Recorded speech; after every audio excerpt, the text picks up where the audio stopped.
You are listening to the Federal Bureau of Magic box set by Annabel Chase and narrated by Elizabeth Saydah. This includes the first 3 books of the series. Book 1, Great Balls of Fury. Book 2, Fury Godmother. And Book 3, No Guts, No Fury.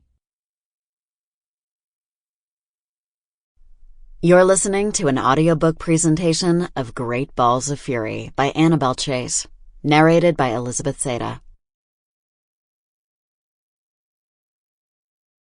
Chapter 1. I am the villain of my story. I didn't mean to be. In fact, I've been trying my whole life to stay on the straight and narrow, which is why I moved far away from my hometown and became a federal agent in the first place. I thought the FBI was the perfect career for me. No magic or supernaturals, just good old-fashioned federal law enforcement, where I was on the right side of the law, where I was undeniably good. Then, Thursday happened. I was tailing a suspect through the streets of San Francisco, a drug trafficking case that I'd been working on for weeks along with my partner, Fergus. The suspect turned and fled down a dark alley, so I followed, ignoring the stench of rotting food that filled my nostrils. I was so thrilled to finally be on the verge of a break in the case that I failed to sense the suspect's true nature until it was too late. Big mistake. Huge. The suspect tackled me in the alley, and somehow, maybe it was my natural defense mechanism kicking in, he triggered my siphoning power.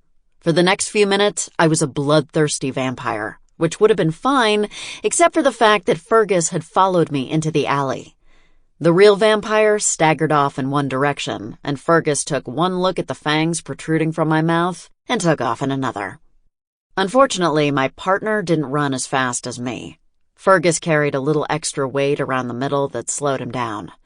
I spent a lot of time biting my tongue when he reached for the extra donut because, gods above, I didn't want to turn into my nagging mother. Anyway, Fergus's fearful escape set off my temporary hunting instinct. Poor guy didn't stand a chance. He was 100% human.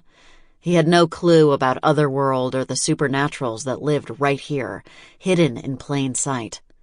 Supernaturals like me. I'm a rare supernatural, known as a Fury. Furies have been in my father's bloodline going back centuries, but the last few generations yielded only demons and magic users like witches, until I came along. I got to inherit a little of everything. My siphoning power is the one that turned me fantastic. See, I can siphon another supernatural's power, only briefly, and it leaves us both in a weakened state afterward. Sample complete. Ready to continue?